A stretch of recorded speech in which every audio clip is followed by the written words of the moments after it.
Bonsoir à tous, je suis Jean-Paul Gélin et voici mes collègues Franck Touret et Jacob Bérébi. Tous les trois, nous sommes enseignants au sein du groupe ISP, l'Institut supérieur de préparation, qui, comme vous le savez, prépare les étudiants depuis maintenant plus de 30 ans aux concours nationaux, que ce soit la magistrature, la police et bien sûr l'examen d'avocat. Alors, dans le cadre de notre centre de recherche, nous avons choisi de vous proposer une conférence sur la façon d'appréhender la réforme du CRFPA. Nous sommes au mois de janvier et nous nous sommes rendus compte que nombre d'étudiants parmi vous se posaient beaucoup de questions sur la façon dont on devait se préparer compte tenu de la réforme de grande ampleur, puisque, comme vous le savez, l'examen devient maintenant national. Alors, dans un premier temps, je vais vous faire une présentation de la réforme et puis, par la suite, je passerai la parole à mes collègues Jacob Bérébi et Franck Touret. J'en profite pour vous rappeler que cette conférence en direct, vous pouvez la commenter sur notre chaîne YouTube, la chaîne ISP. Et par Twitter. Et sur notre fil Twitter. Alors, une petite présentation de la réforme. Qu'est-ce qui va changer ? La première chose qui change et qui est sans doute la plus importante, c'est que l'examen devient national. Qu'est-ce que cela implique pour vous ? Cela implique tout d'abord que c'en est terminé des spécificités des IEJ. C'est vrai que nous avions l'habitude que chaque IEJ ait sa propre façon d'appréhender les épreuves, d'appréhender le programme et d'avoir une politique, il faut bien le dire, de notation différente. Il en résultait une très grande disparité, préjudiciable, je crois qu'on peut le dire, dans la réussite à l'examen d'entrée dans les écoles d'avocats et du barreau. Donc là, c'en est terminé de ces spécificités. Qu'est-ce que ça veut dire pour vous ? Qu'est-ce que ça implique ? Eh bien, ça implique une première chose, c'est que c'en est maintenant terminé des stratégies dans le choix des matières. Dans le choix de la spécialité, vous ne pouvez plus mettre en balance telle politique de notation, telle densité de programme et telle récurrence dans les sujets. Car il faut bien le dire, dans certains IEJ, nous nous étions aperçus que certains thèmes des programmes étaient plus fréquemment donnés que d'autres, ce qui permettait aux étudiants de mieux cibler leur révision. De ce point de vue-là, c'en est évidemment terminé. L'autre implication de cet examen national, c'est sur le plan bibliographique. Bien sûr, quand on a un examen régional qui se prépare dans le cadre d'un IEJ, les professeurs responsables des matières peuvent faire des recommandations bibliographiques qui leur sont très personnelles. Maintenant, bien sûr, avec un examen national, il n'y aura plus de spécificité bibliographique. Alors, dans ces conditions, quels instruments choisir ? Comment dois-je me préparer ? Quels sont les outils que je dois sélectionner ? Selon toute vraisemblance ici, il va falloir plutôt se réorienter sur les ouvrages les plus classiques, les plus traditionnels. Mais néanmoins, malgré tout, il me semble qu'aucun ouvrage universitaire, aussi bien soit-il, n'est véritablement adapté à la préparation d'un concours. Alors, sur les instruments, le choix des outils bibliographiques, mon collègue Jacob Bérébi nous en dira un mot supplémentaire tout à l'heure. Ensuite, l'examen devient national. Pourquoi ?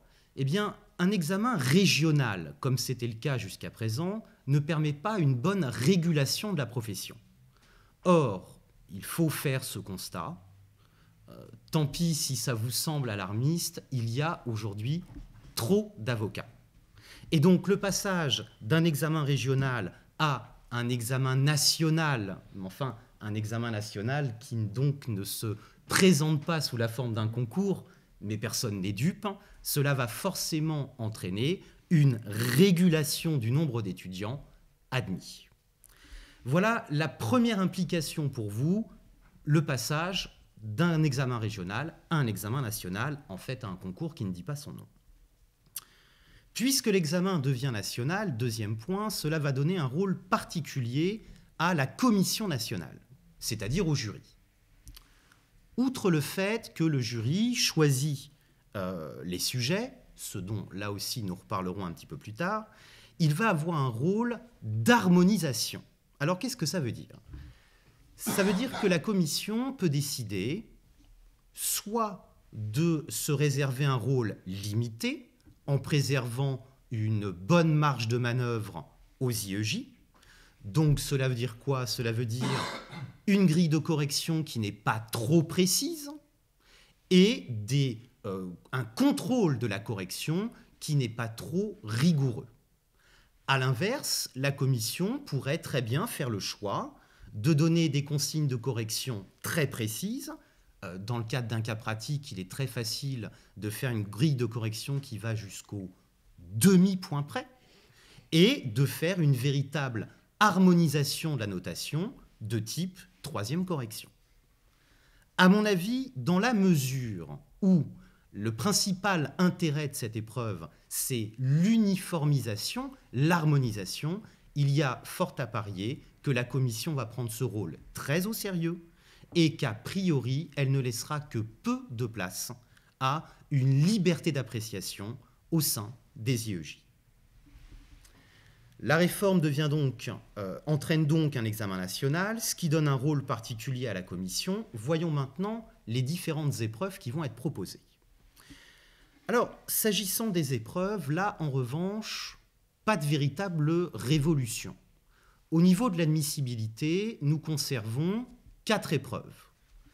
Un tronc commun, une épreuve commune de droit des obligations et une autre épreuve commune de notes de synthèse. Et ensuite, un choix de spécialité sur le fond et une 4e épreuve, toujours dans le cadre de la spécialité, mais cette fois-ci sur la procédure.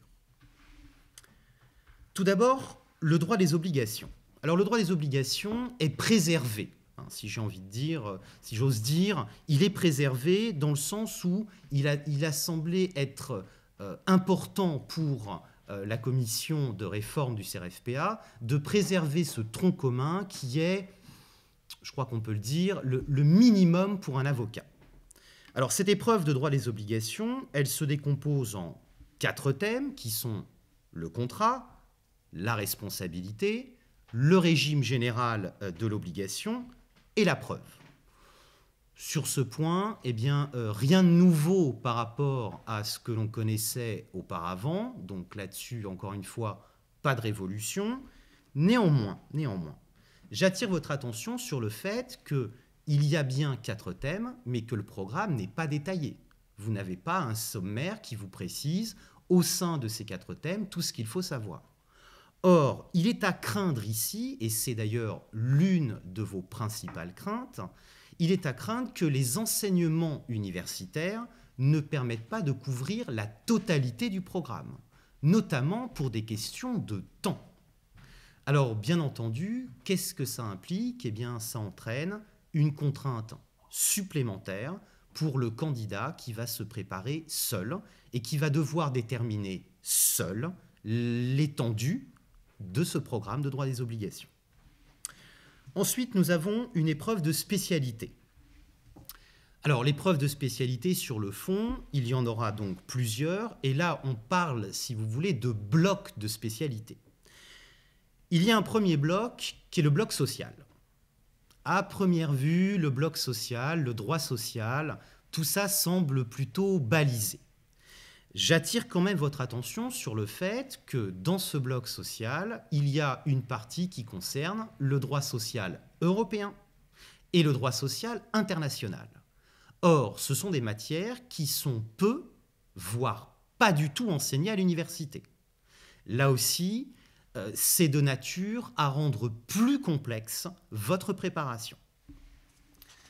Vous avez ensuite un bloc pénal. Alors, le bloc pénal, j'ai envie de dire, c'est un peu la même remarque que pour le bloc social. En apparence, on a l'impression qu'on sait de quoi on parle. Droit pénal général, droit pénal spécial, droit pénal des affaires. Mais à cela, on doit encore une fois ajouter le droit pénal européen et le droit pénal international. Et attention ici, je préfère vous mettre en garde, on parle bien de droit pénal européen et donc pas seulement de procédure pénale. Il ne va pas falloir réduire le droit pénal européen au seul mandat d'arrêt européen. Ce serait trop simple. Donc, comme pour le droit social, un bloc de spécialité, une matière qui semble facile à appréhender, mais qui en réalité peut cacher des difficultés. Ensuite, nous avons un troisième bloc qui est le bloc droit civil. Là, le programme est plus facile à appréhender. On sait de quoi on parle. Dans le bloc droit civil, il faut ranger les régimes matrimoniaux, le droit de la famille, le droit des biens et, nouveauté, les contrats spéciaux. Je dis nouveauté parce que le droit des contrats spéciaux ne figurait dans aucun programme, d'aucune épreuve de spécialité. Et à cela, je dois encore ajouter le droit des sûretés. Donc, pour le droit civil, il y a une certaine clarté dans le programme. Par contre, il y a clairement une densité de connaissances qui est très importante. Je me tourne tout de suite vers Franck Touret, spécialiste du droit civil. Il est clair que c'est un bloc de spécialité qui va demander énormément de travail. En effet, le bloc de droit civil est extrêmement large et envisage de nombreuses matières. Les contrats spéciaux, c'est un programme qui est assez dense. En revanche, on peut aussi se demander, est-ce que figure dans le programme le droit des personnes ?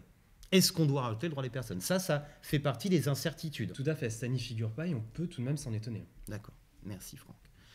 On a enfin un autre bloc, le bloc droit des affaires. Alors, pour le bloc droit des affaires, le programme est plutôt classique, droit commercial, droit des sociétés, instruments de paiement et de crédit, alors qui certes tombaient très rarement dans les IEJ, enfin, qu'en sera-t-il dorénavant, ça c'est difficile à dire. Et le texte évoque aussi le droit bancaire. Donc là aussi, on a un programme qui est relativement large, et à cela, on doit ajouter les procédures collectives. Donc, qui normalement étaient intégrées dans une spécialité à laquelle était attachée sûreté.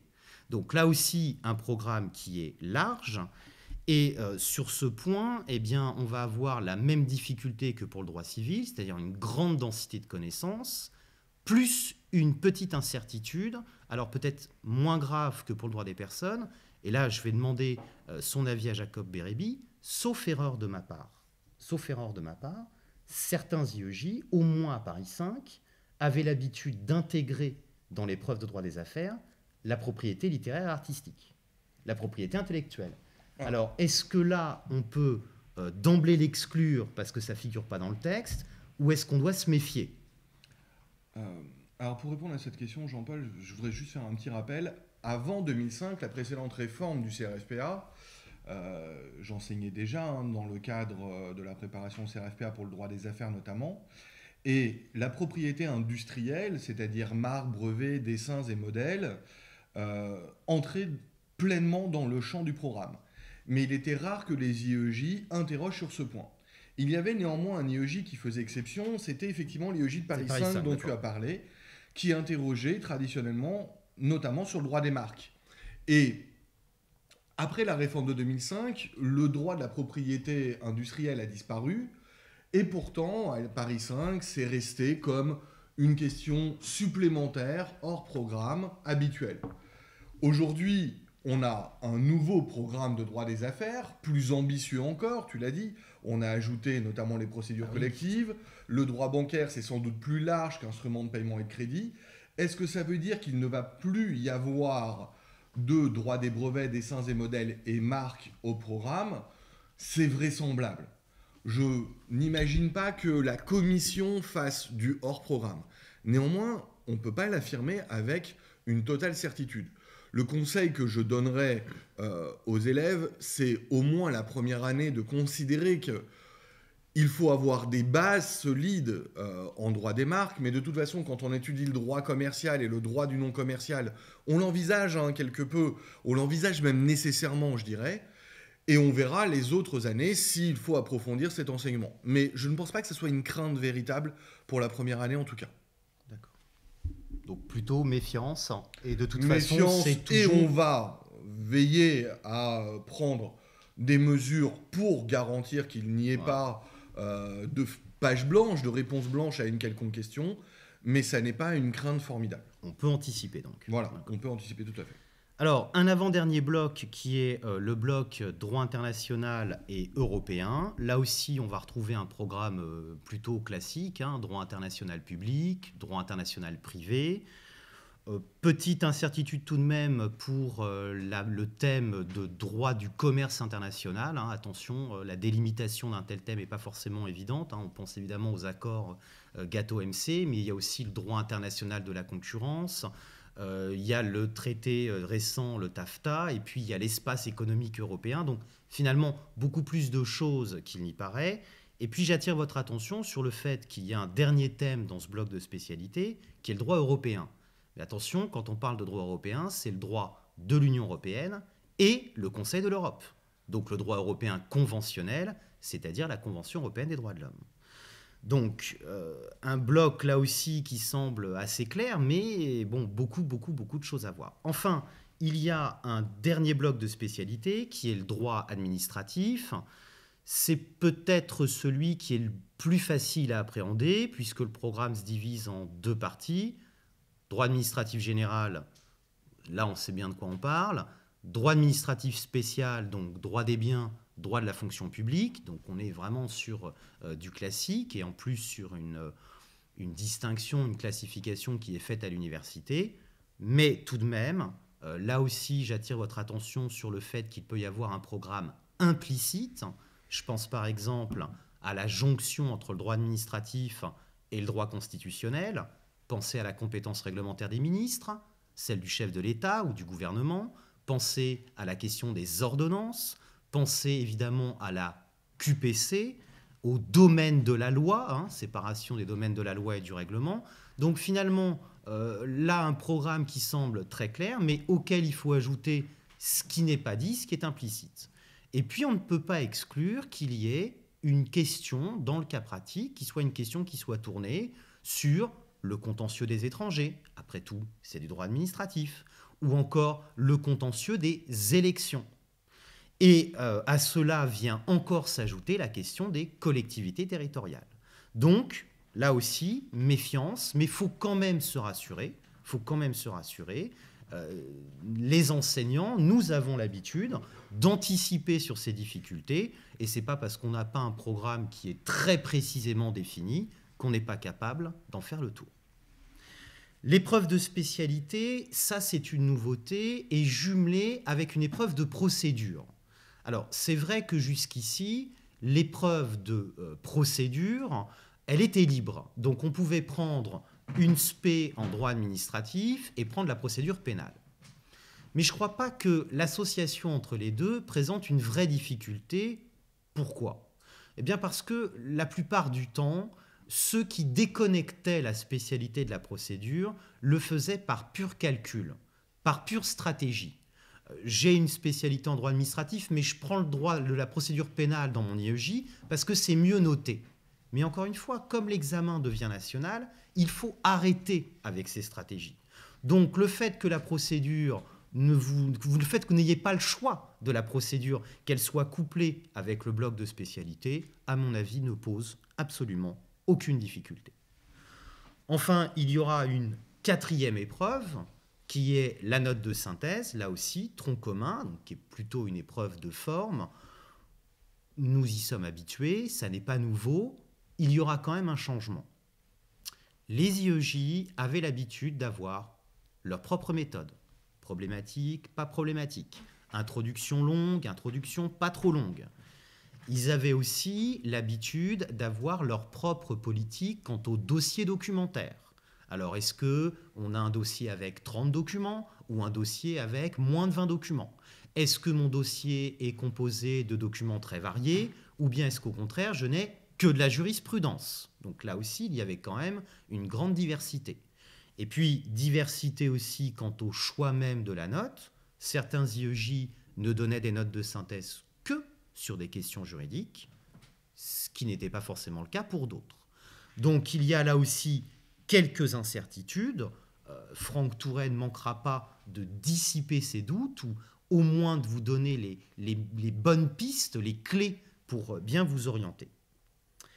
Alors, conclusion sur cette présentation et sur le choix de l'épreuve.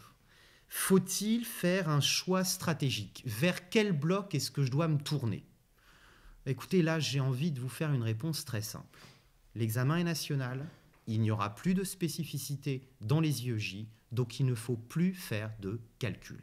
Il ne faut plus mettre en balance les différentes spécialités, il ne faut pas les mettre en concurrence, il ne faut pas croire qu'il y aura une politique de notation qui sera différente d'un bloc à l'autre. Mon conseil, allez là où vous vous sentez le plus à l'aise. Restez dans votre zone de confort. Ça ne sert à rien d'espérer avoir dans un bloc plus de facilité que dans un autre. Pourquoi? Eh bien, d'une part, parce que nous n'avons pas de recul sur les sujets. Ensuite, parce qu'il y a vraiment très peu de chances que la commission laisse subsister de grands écarts de notation. Donc, pas de choix tactique. On reste dans sa zone de confort. On choisit la matière dans laquelle on se sent le plus à l'aise. Alors, voilà ce que l'on pouvait dire sur la présentation générale de la réforme. Je vais maintenant passer la parole à mon collègue Jacob Beribi, qui, lui, va nous parler méthode. Alors, bonjour à tous. Permettez-moi de vous souhaiter une très bonne année et mes meilleurs vœux de réussite. Je vais vous parler de la méthode, et lorsque l'on évoque la méthode dans le cadre du CRFPA, l'on pense à deux choses qui, en apparence, sont distinctes, mais qui en réalité sont intimement liées. On pense, d'une part, à la méthode d'apprentissage, la méthode de travail. Mais on pense aussi, évidemment, à la méthodologie des épreuves. Je vais vous dire un mot sur ces deux points. D'abord, sur la méthode d'apprentissage. La réforme du CRFPA va constituer une révolution en la matière, un changement majeur. Ça a été dit, le programme des épreuves n'est plus le même et dans une large mesure, il est plus ambitieux que ça ne l'était auparavant. D'ailleurs, auparavant, il suffisait presque d'aller en cours à l'IEJ ou même de simplement connaître les habitudes d'un professeur pour savoir, dans sa matière, sur quoi et comment travailler. Au passage, très rares étaient les professeurs qui interrogeaient sur l'intégralité du programme d'une matière. Ils avaient souvent des domaines de prédilection, ils interrogeaient souvent sur une partie seulement de la matière, soit qu'ils le disaient clairement, soit qu'on pouvait le deviner en voyant leurs cours, en écoutant leurs cours, ou parce que nous sommes professeurs en prépa depuis longtemps, on le savait et on en informait nos élèves. Tout cela est désormais du passé. Comprenez-le, les professeurs que vous allez avoir à l'IEJ n'ont pas plus connaissance que vous de ce que sera l'épreuve le jour de l'examen national. Ça a deux conséquences extrêmement importantes. La première, ça veut dire que vous ne pouvez plus faire d'impasse sur une partie quelconque du programme dans aucune matière. Vous devez savoir tout ce qu'il y a dans le programme de la matière, et on l'a dit, peut-être même plus parce qu'on connaît un certain nombre d'incertitudes. Aucune impasse, tout doit être su et révisé, et ce sans exception. Deuxième constatation, vous ne pouvez pas vous fier aux cours que vous aurez à l'IEJ. Je ne dis pas que vous n'allez pas vous fier au contenu des cours et à ce qu'on va vous apprendre. C'est sans doute très bien, exact, etc. Mais sur le choix de ce qui va faire l'objet du cours de vos professeurs à l'IEJ, il n'est absolument pas certain que dans le temps qui est imparti au professeur pour donner son cours, il est traité de ce que sera l'examen, ni même d'une once, d'une partie de ce que sera l'examen. Alors, qu'est-ce qu'il faut en déduire? Il faut en déduire que vous devez apprendre à travailler autrement. Vous ne pouvez plus, comme avant, vous fier à l'IEJ pour constituer votre socle de base de connaissances. Au mieux, et encore, l'IEJ, ça va être désormais un complément de travail. Et n'oubliez pas aussi que vous ne pouvez pas vous fier parfaitement aux cours que vous avez appris au travers de votre cursus en licence et en master. Là aussi, vos professeurs en licence et en master, quand ils vous ont fait travailler les différentes matières, n'avaient aucune obligation d'exhaustivité. Ils n'ont pas forcément vu tout le programme. Et je parle d'expérience en tant que professeur de droit des obligations. Prenons simplement le régime général des obligations. Dans certaines facultés, le régime général des obligations est envisagé au travers d'un cours très complet, très approfondi. Un semestre lui est consacré. Dans d'autres IEJ, le régime général des obligations, c'est une toute petite partie du programme de responsabilité, d'ailleurs qui n'a pas grand-chose à voir avec la responsabilité, et on lui consacre 1 ou 2 fiches de TD. Enfin, dans certaines facs, je le sais d'expérience, le régime général des obligations n'est qu'à peine évoqué en cours magistral et encore, et on ne le traite pas parce que ça intéresse tout simplement pas le professeur. Combien de fois j'ai vu des étudiants arriver à la prépa et risquer d'être interrogés sur le régime général des obligations sans en avoir jamais fait auparavant. Vous ne pouvez donc pas vous fier de manière définitive à votre apprentissage universitaire. Il n'est pas forcément complet. Et il n'était pas forcément aussi exigeant et ambitieux que ce qui va être exigé du jury dans le cadre du CRFPA. Plus encore, à la faculté, en master notamment, mais aussi à l'IEJ, il est de tradition d'enseigner une position. Les professeurs n'hésitent pas, parce qu'ils ont la liberté de l'enseignement qui leur profite, à vous enseigner leur position doctrinale, leur façon de voir les choses. Cela permettait auparavant à celui qui connaissait bien la pensée de son examinateur de savoir cibler ce sur quoi il interrogeait, mais aussi d'avoir le bon ton, les bons développements, servir la soupe, comme on dit traditionnellement, pour réaliser une bonne copie, avoir une bonne note. Et là encore, tout cela n'est plus possible. Dans votre apprentissage, vous allez devoir rechercher la complétude des connaissances, l'exhaustivité. Dans votre apprentissage, l'exhaustivité des notions fondamentales, mais aussi de développement plus approfondi que ce qui a été envisagé simplement au travers de votre cursus. Cela va être difficile, car comme l'a souligné mon ami et collègue Jean-Paul Gélin, le programme n'est pas extrêmement détaillé. Dans certaines matières, il est même quelque peu obscur. Alors comment faire ? On va dire que le préparationnaire idéal va consulter plusieurs manuels, compiler les connaissances de base offertes par plusieurs professeurs dans différents manuels, et ce pour chaque matière. Il va aller plus loin. Il va consulter plusieurs articles de doctrine pour connaître des différentes orientations et explications doctrinales sur chaque notion. Idem pour l'actualité. Il va devoir consulter plusieurs revues, les compiler et en faire une synthèse utile, sagace. Sans aller jusqu'à dire que c'est ce que Zeus a commandé à Hercule dans les 12 travaux quand il lui a demandé de nettoyer les écuries d'Augias, on n'est pas très loin d'un travail extrêmement fastidieux, et j'ose le dire, je ne vois pas en réalité comment c'est un travail qui peut être accompli sans aide. En tout cas, en une année. Je pense que c'est un travail qui doit être au contraire accompli dans le cadre d'une prépa. Une prépa qui vous propose à la base, en plus d'entraînement, parce qu'il va falloir s'entraîner à la méthodologie, je vais y venir, des polis de cours qui vont être exhaustifs, qui vont constituer des fiches sur chaque thème du programme, sur l'entier programme, où on trouvera des connaissances de base, mais aussi une actualité synthétisée, triée, de manière pertinente en vue des exigences du CRFPA, mais aussi des fiches où les différents élans doctrinaux sont récapitulés, les différentes positions doctrinales sont mises en perspective les unes les autres, pesées les unes par rapport aux autres.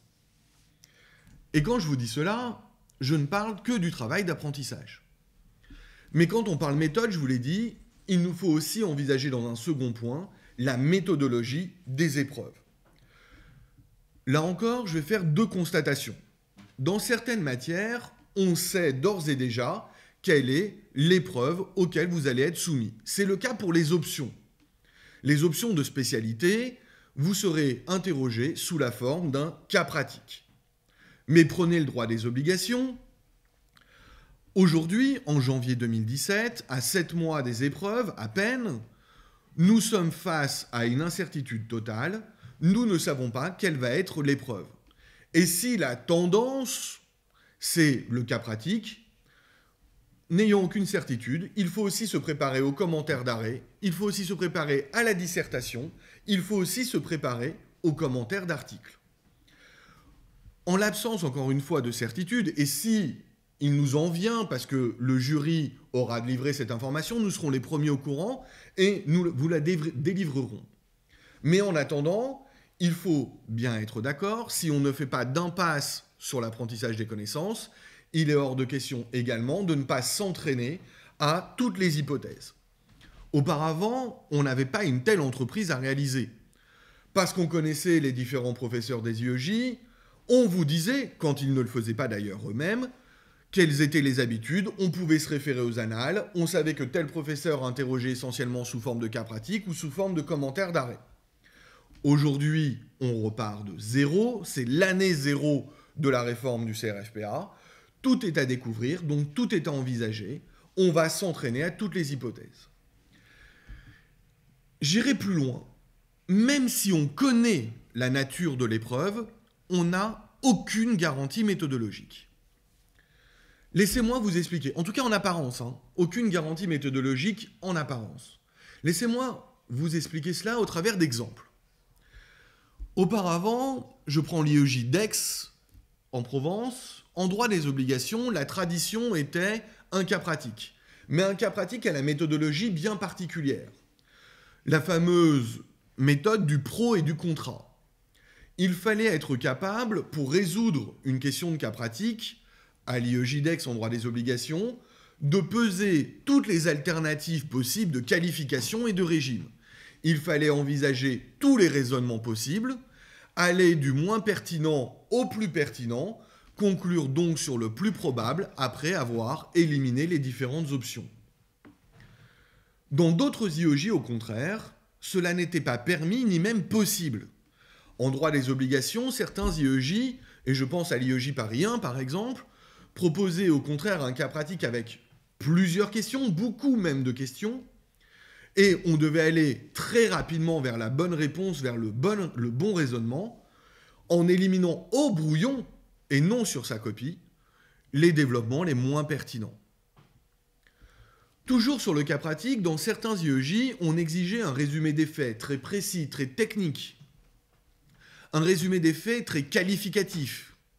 On exigeait aussi des questions de droit, là aussi techniques, presque scolaires, sous la forme d'interrogation.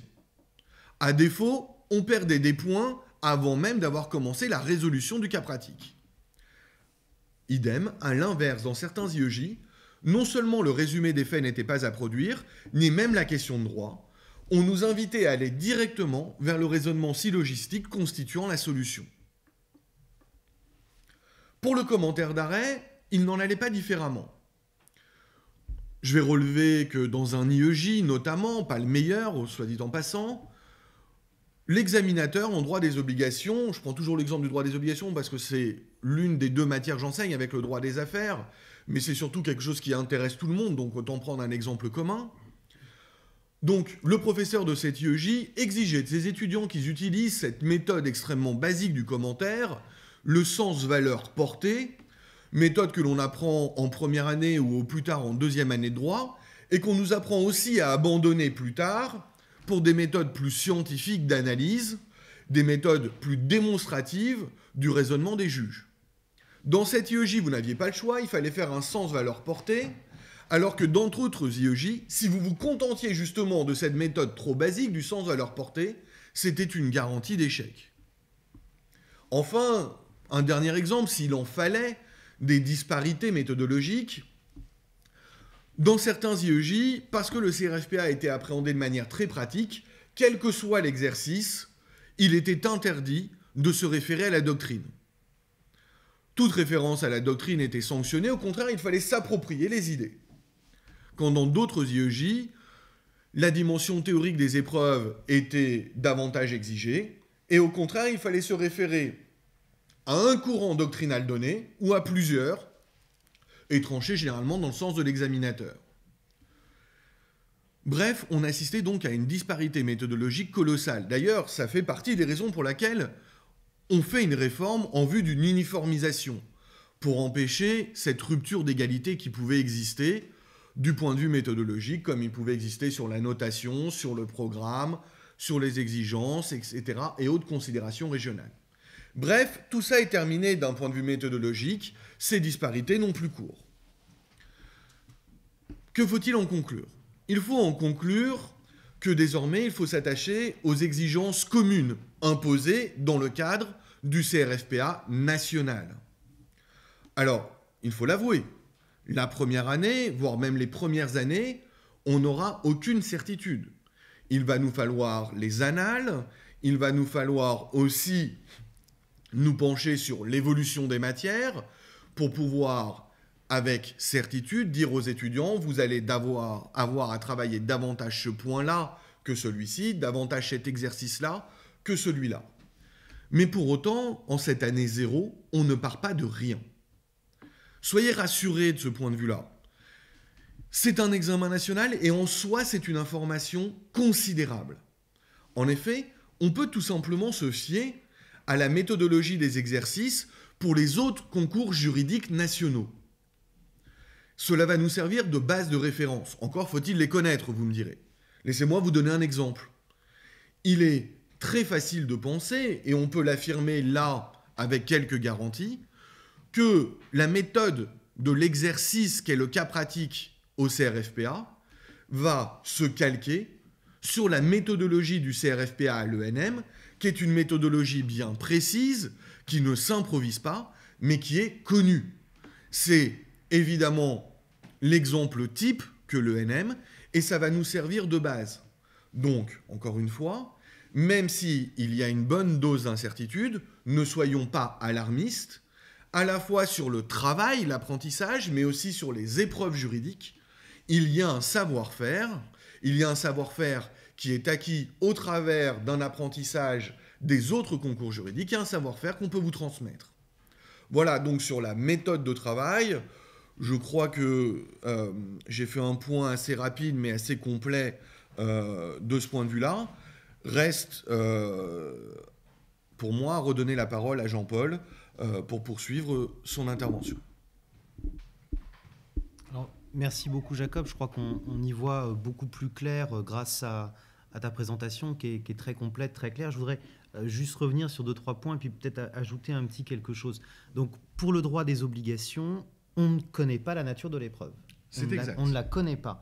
Mais là aussi, comme tu le disais très bien, il ne faut pas être alarmiste. Le fait de ne pas connaître la nature de l'épreuve, pour nous, c'est une information. Tout à fait. Moi, je préfère qu'on me dise il n'y a pas d'épreuve prédéterminée à l'avance, et auquel cas je me prépare à toutes les épreuves, et je sais le faire, plutôt comme ça avait pu se voir avant la réforme, où dans certains IEJ, il était affiché pour telle épreuve, ce sera un cas pratique, et puis finalement, le jour de l'examen, on se retrouvait avec un commentaire d'arrêt. Donc, si vous voulez, la règle du jeu, elle est nouvelle, mais tant que la règle, elle est claire et qu'elle est suivie, il suffit de s'y habituer. Ensuite, tu parlais très justement d'année 0, et c'est ça l'angoisse qui ressort le plus chez les personnes qui nous posent des questions, chez les étudiants qui veulent passer l'examen cette année ou l'année prochaine. On n'a pas de recul, mais il y a eu une réforme de l'ENM en 2009 et on n'avait pas de recul. Comme la réforme du CRFPA 2005. En 2005, la réforme du CRFPA. Donc, à l'époque, on n'avait pas de recul et ça ne nous a pas empêchés de nous préparer et de préparer nos étudiants et d'avoir la réussite qu'on connaît. Donc, il ne faut pas effectivement être alarmiste. Nous, on est là pour vous alerter et puis pour peut-être dissiper certaines de vos craintes. Mais il ne faut pas croire que parce que l'examen change, parce qu'il change d'uniforme, d'un seul coup, il devient impossible. Le travail exigé va être plus important, mais on est capable de l'identifier, on est capable d'identifier aussi toutes les hypothèses, et en se préparant, on peut tout simplement conjuguer l'aléa. C'est notre travail, et c'est le travail que l'on va faire réaliser à nos élèves, de manière, encore une fois, qu'il n'y ait en fait aucune surprise le jour de l'examen.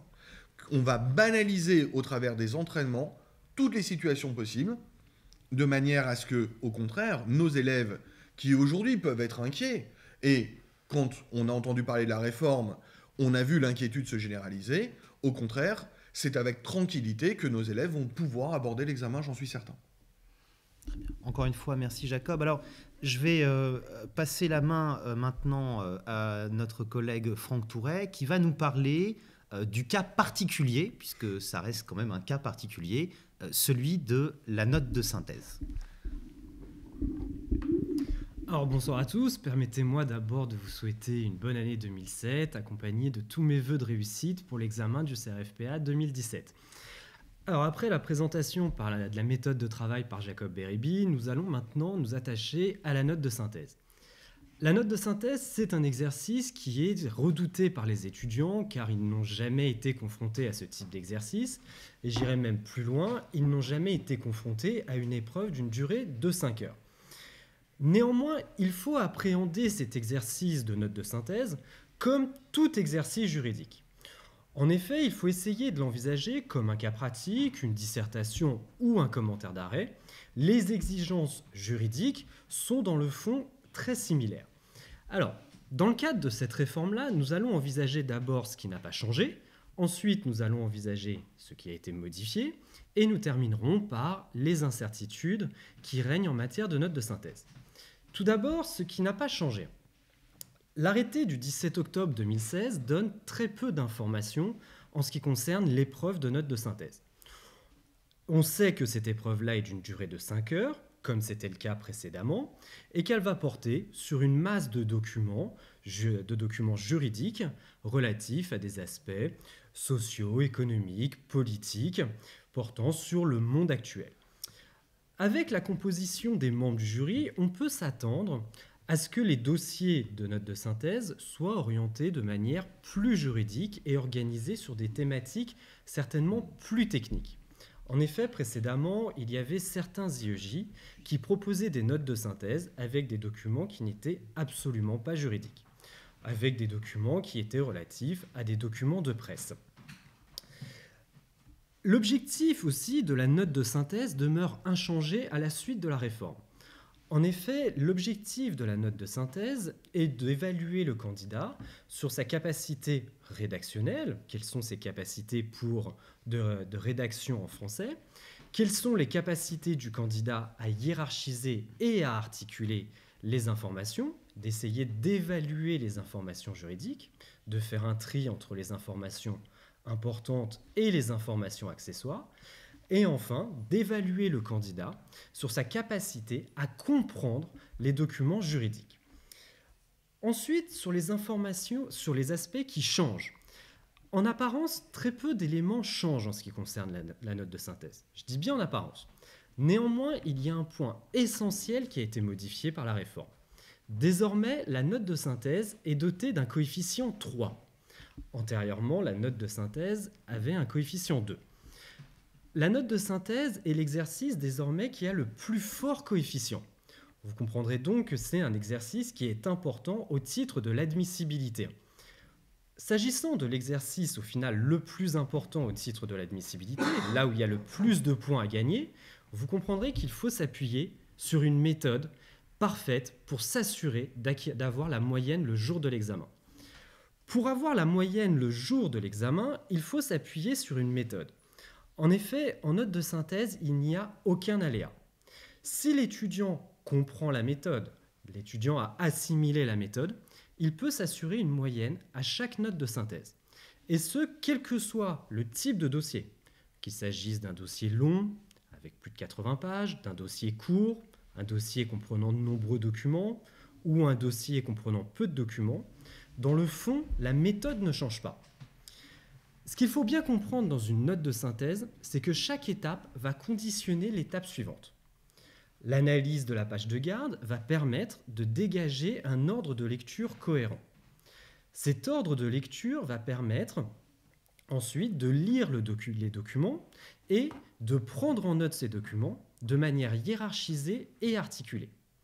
En s'appuyant sur une prise de notes hiérarchisée et articulée, l'élaboration du plan détaillé sera extrêmement facilitée.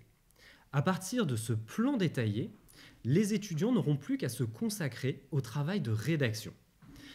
C'était le premier point. Ensuite, il y a une autre spécificité qui change en note de synthèse, c'est justement la disparition des spécificités des IEJ. Cette spécificité, comme le disait Jean-Paul, était marquée dans toutes les épreuves, mais elle était particulièrement présente en matière de notes de synthèse. En effet, certains IEJ proposaient des notes de synthèse sans titre, d'autres IEJ, c'était la majorité, proposaient des notes de synthèse avec un titre, certains IEJ proposaient des dossiers extrêmement longs, on a déjà vu des dossiers de quasiment 100 pages, à l'inverse, d'autres IEJ proposaient des dossiers beaucoup plus courts, soit avec des documents, avec de nombreux documents, soit avec très peu de documents. Et le fait que cette commission nationale propose désormais un sujet unique, on peut affirmer que c'est la fin de la disparité des IEJ, la fin de la disparité des spécificités en matière de notes de synthèse. Et cette fin des disparités des spécificités est également marquée par le fait que ce seront des correcteurs qui n'interviendront pas dans le cadre de l'IEJ. En effet, les enseignants qui vont dispenser la note de synthèse ne seront pas les correcteurs. Ce qui fait qu'on va avoir des correcteurs qui vont essentiellement s'appuyer sur le corrigé qui sera proposé par cette commission nationale. Ainsi, l'objectif pour vous, en tant que candidat au CRFPA, sera de trouver le plan du corrigé. De trouver, ce n'est pas réellement le bon mot. Pour le trouver, vous devrez vous appuyer sur une méthode. Et c'est cette méthode-là qu'on va vous enseigner durant la préparation pour vous assurer d'avoir, le jour du concours, le bon plan, c'est-à-dire le plan du corrigé. Enfin, dernier aspect que je vais envisager avec vous, ce sont les incertitudes. Si on a un tronc commun des exigences de la note de synthèse, il y a néanmoins quelques incertitudes qui demeurent. Ces incertitudes sont liées au type de dossier qui sera proposé, notamment pour cette année, cette première année d'expérience. En effet, on peut avoir des dossiers qui seront relativement longs, ou on peut avoir un dossier court, on peut avoir de nombreux documents, ou à l'inverse, très peu de documents. On vous préparera à tous ces types de dossiers. Mais au final, le fait que le dossier soit long ou que le dossier soit court, dans le fond, ne change pas la méthode. Ce ne sont que des paramètres, des éléments à prendre en considération pour adapter la méthode. En conclusion, et vous l'aurez compris, la note de synthèse n'est qu'un exercice de méthode. Et cette méthode est fondamentale, il faudra l'acquérir, car il s'agit désormais de l'exercice qui est le plus important pour l'épreuve du CRFPA. Merci beaucoup Franck, là aussi pour la clarté de tes propos, et moi qui suis loin d'être un expert de notes de synthèse, j'y vois quand même beaucoup plus clair grâce à tes explications. Alors, je voudrais quand même revenir sur 2-3 points. Il y a quand même une certaine incohérence, un certain paradoxe.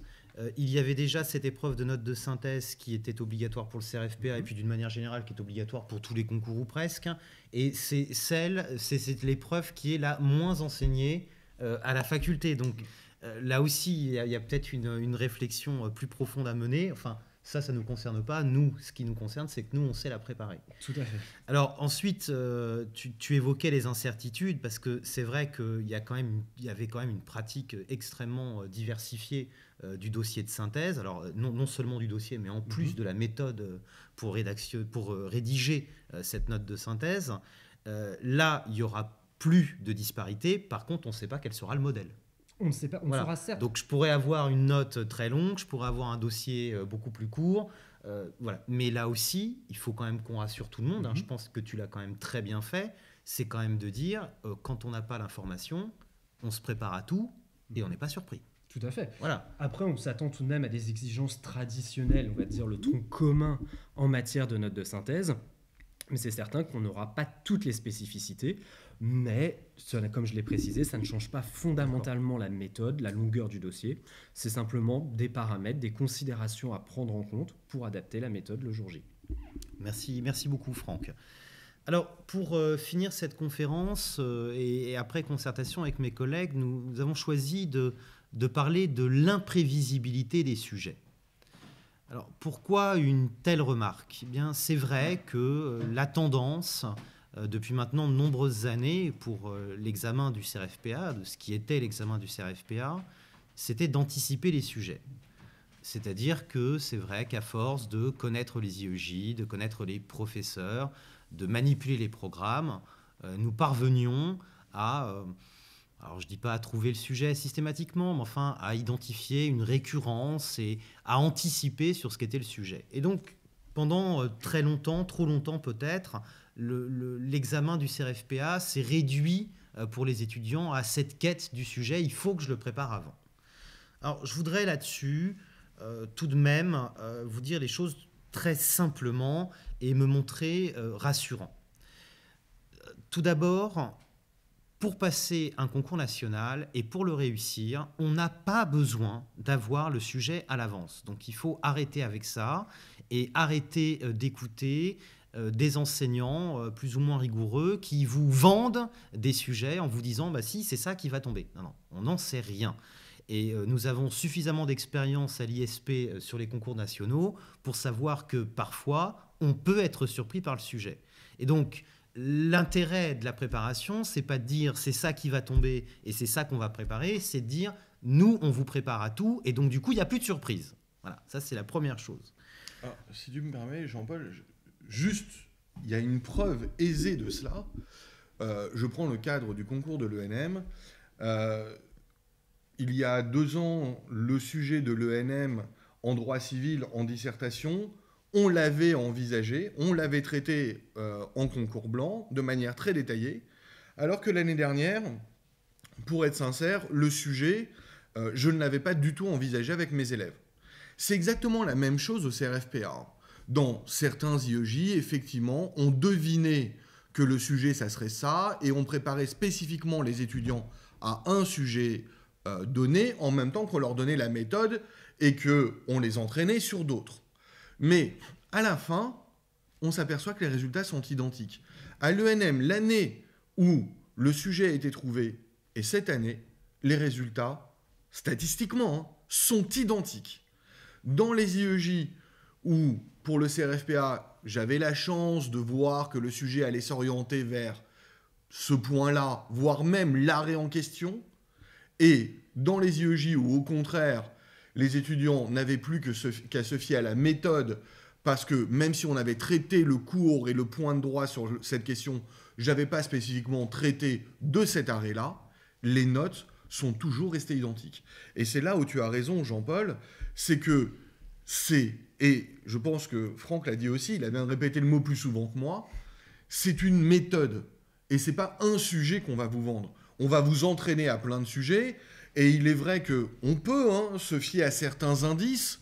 On peut penser au fait que maintenant on connaît les membres de la commission, on connaît les membres du jury.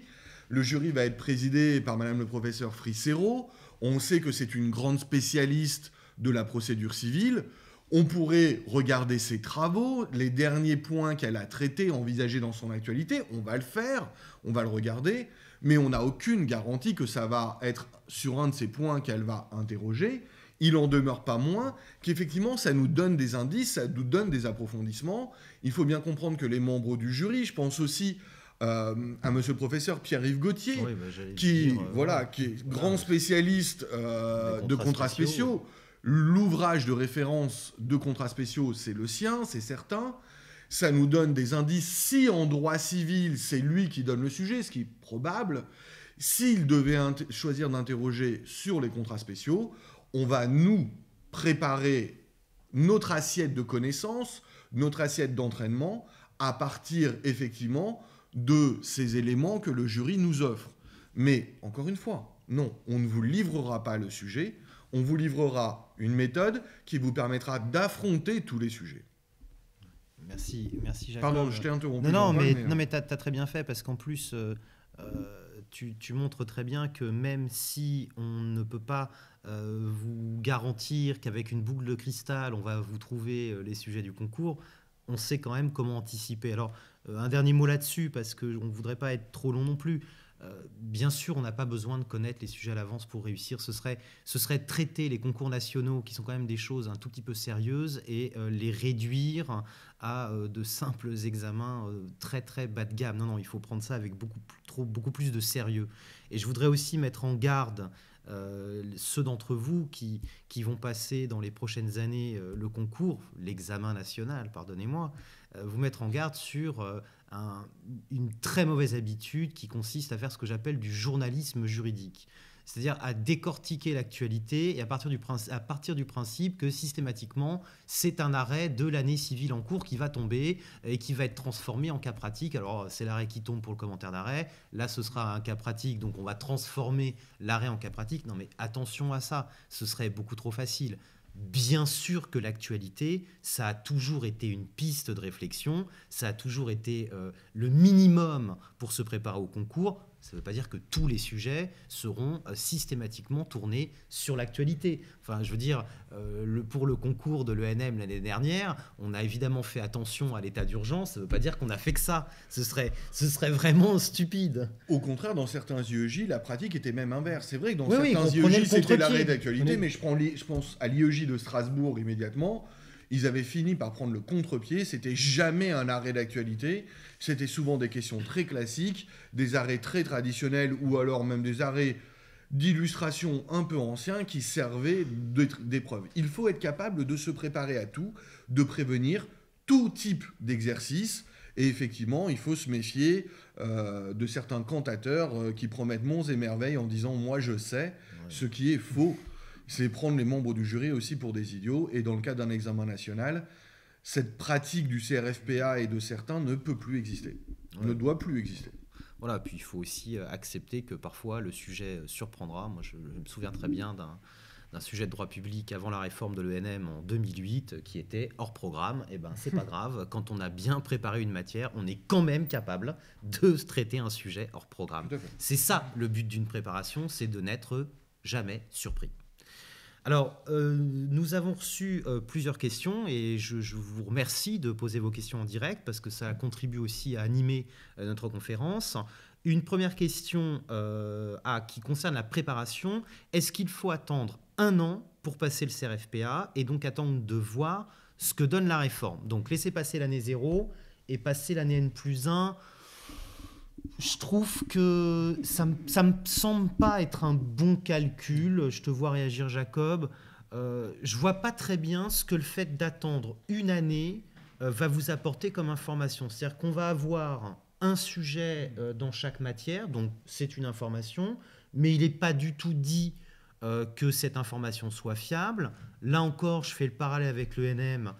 Au moment de la réforme de 2009, pour l'épreuve de droit public qui changeait de nature, on était passé d'une dissertation à une épreuve de questions à réponse courte. Et l'année de la réforme, il y avait eu 4 questions. On a cru que c'était le standard à ce moment-là. On a bien fait d'ailleurs de ne pas y croire plus que ça, puisque dès l'année suivante, c'est passé à 3 questions. Et c'est le modèle qui s'est imposé.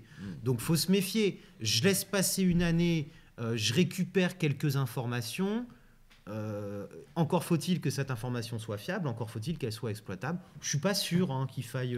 Alors, je vais non seulement dans ton sens, mais en plus, je pense que stratégiquement, ça ne se justifie pas. Quand on est en année 0, tout le monde est sur un pied d'égalité. Quand on est en année 1, tout le monde est sur un pied d'égalité. Quel serait l'avantage pour un étudiant par rapport aux autres d'attendre 1 an de plus? 1 an de plus, il aura les mêmes informations que ceux qui ont attendu 1 an de plus ou qui viennent dans le flux de ceux susceptibles de passer le CRFPA à cette année-là. Non, soyons bien clairs, encore une fois, même si au bout d'1 an, on aura des annales, une annale, finalement. C'est pas une source définitive, rien ne dit que les membres du jury ne vont pas changer. Voilà, ça, à mon avis, ça n'a pas de sens. Il faut être capable. C'est un examen prestigieux. C'est un concours qui ne dit pas son nom, comme tu l'as très bien dit, Jean-Paul. On va devenir avocat. Il faut avoir un comportement qui n'est pas celui, on va dire, un peu immature de la stratégie à l'emporte-pièce et de la recherche du petit point.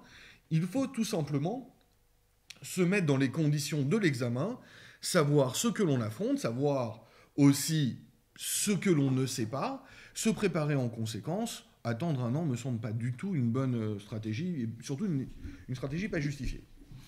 Bon, d'ailleurs, pour la synthèse, c'est pas parce que je vais avoir année 0 un dossier avec 20 documents que l'année suivante, j'en aurai pas 30. Ah non, absolument, Voilà. ça préjuge en rien du type de dossier qui va continuer sur ce modèle-là des années suivantes. Je comprends la question. Elle a un sens à la base, mais dans la réponse, je pense qu'il faut être très clair. Il n'y a pas de justification, il n'y a pas de stratégie à employer en disant je vise l'année 1 plutôt que l'année 0. Ouais. Il faut se préparer pour passer le concours au mois de septembre dès cette année. Quand on s'est fixé un planning, voilà. Puis on ça va reste jusqu'au- une année de on va perdu jusqu'au en plus. bout. Voilà, en plus. Alors, une seconde question, alors toujours sur l'organisation. Pensez-vous qu'il faut se préparer sur toute une année ? Difficile à dire. Ce qui est sûr, c'est qu'il faut prendre la préparation à l'examen du barreau, il faut la prendre au sérieux. Hein. L'examen d'entrée dans les écoles d'avocats, il faut la prendre au sérieux. Alors, toute une année... Je ne comprends pas tout à fait le sens de la question. Est-ce que ça signifie, est-ce que je dois tout au long de l'année travailler pour ne faire que ça, CRFPA, ou est-ce que je dois ne faire que ça? Alors, à la question, est-ce que je ne dois faire que ça, et ça serait une condition nécessaire de ma réussite, ma réponse est immédiatement non. Le CRFPA est devenu un examen plus ambitieux qu'il ne l'était par le passé. Il y a néanmoins nombre de concours qui sont plus exigeants, et ces concours sont pourtant parallèlement préparés par les candidats en même temps qu'une année de master. On a énormément de candidats à l'ENM qui sont encore en master. Voilà, et ça ne les empêche absolument pas de réussir, loin s'en faut. Il suffit de regarder les résultats des élèves de l'ISP. Donc, s'il faut entendre, est-ce qu'on ne doit faire que ça pendant toute l'année pour réussir? La réponse, c'est non. Maintenant, s'il faut entendre, est-ce que je dois travailler en amont des épreuves, ou est-ce que je peux me contenter, comme par le passé, de me limiter à la seule préparation estivale? Là, je répondrais que la question a un vrai sens, et elle est vraiment pertinente. Auparavant, il est vrai, notamment, encore une fois, parce qu'on pouvait sélectionner au sein des matières quelle était la partie de l'épreuve que tel professeur préférait, on connaissait le type d'exercice, la préparation estivale se suffisait. Sans doute, en tout cas pour certains élèves, certains candidats. Aujourd'hui, je ne crois pas que ça soit vrai. Le programme est, on l'a dit, plus ambitieux, on a plus d'incertitudes, il faut donc prendre plus de temps pour prévenir ces incertitudes, parer à toutes les hypothèses. Je pense qu'il faut vraiment commencer le travail en amont. Je ne pense pas qu'il y ait de deadline, il ne faut pas parler en ces termes-là, mais il y a une quantité de travail importante à fournir, et plus on commence tôt, et plus on peut se permettre de l'étaler dans le temps.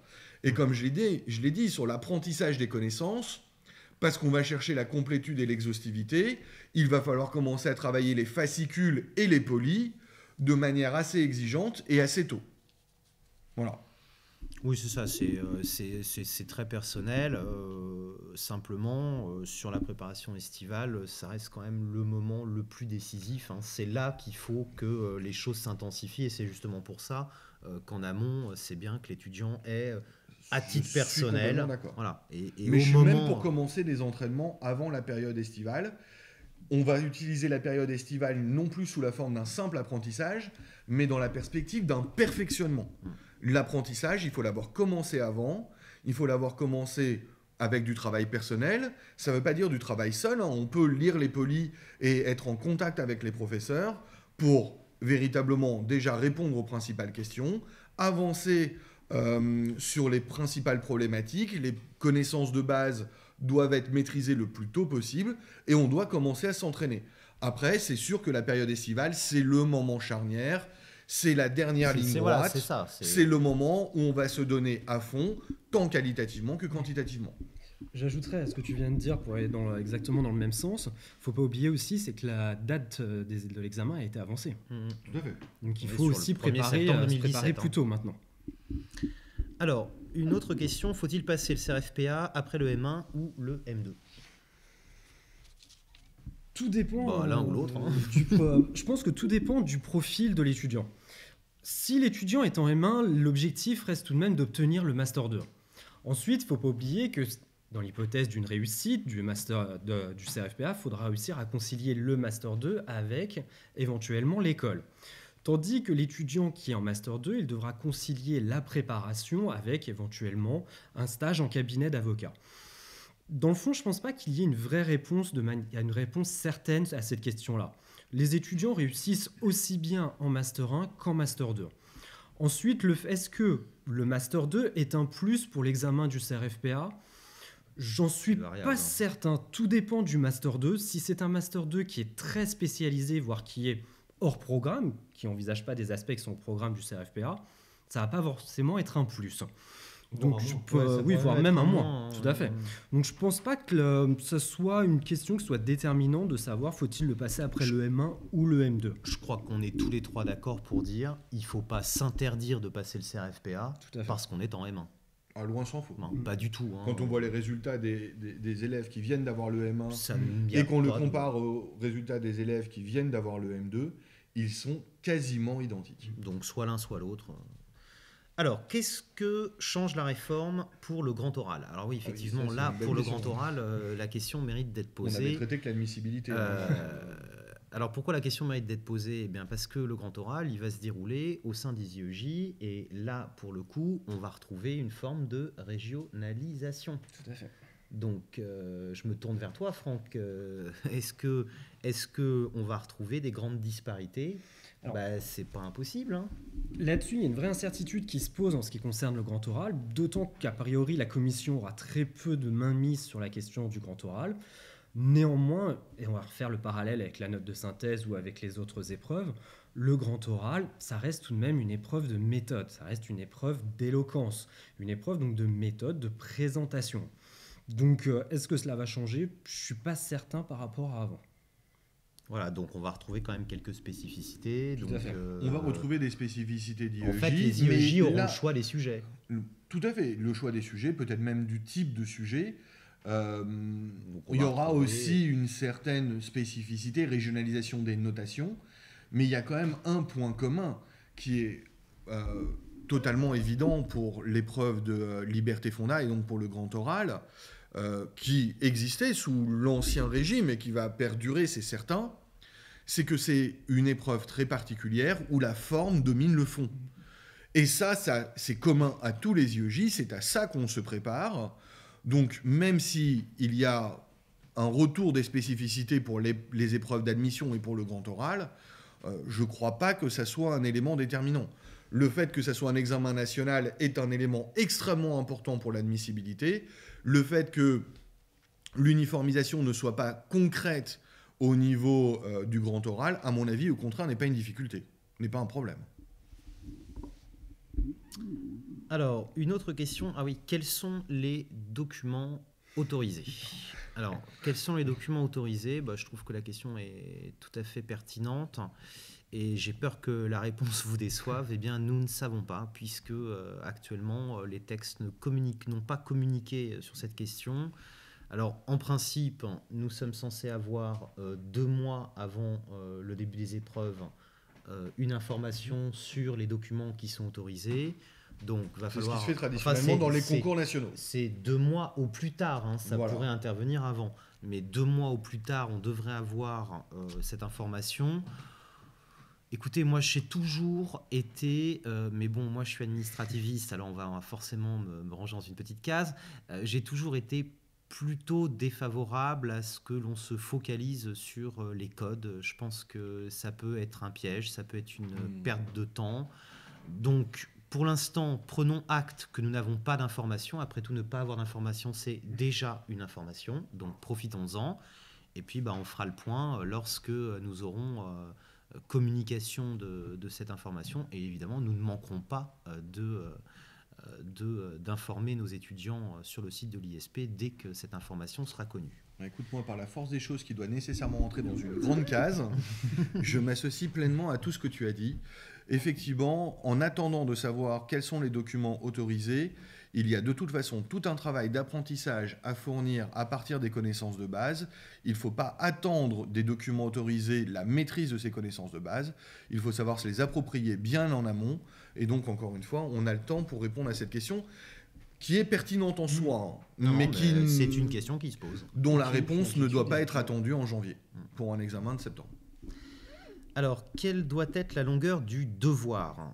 Alors là, je suppose que Ça doit être je suppose une qu'on note de parle de notes synthèse. de synthèse là. Oui, en effet. Donc, Alors, je l'ai- Franck, c'est pour toi. En effet, je ne l'ai pas envisagé durant la présentation de le cas particulier de la note de synthèse. Pourquoi? Parce que en fonction des IEJ, antérieurement, il y avait un tronc commun en moyenne, c'était entre 4 et 5 pages pour réaliser une note de synthèse, avec tout de même certains IEJ qui avaient une certaine tolérance. Alors, il n'y a pas plus d'informations sur ça par rapport à cette question-là. Néanmoins, on peut s'attendre à ce que ce soit une exigence traditionnelle d'entre 4 ou 5 pages pour réaliser le devoir de note de synthèse, ce qui est particulièrement injuste pour les étudiants qui ont une écriture assez grosse. Néanmoins, ici, on peut retrouver aussi une spécificité des IEJ, c'est que les copies aussi ne sont pas identiques entre les IEJ.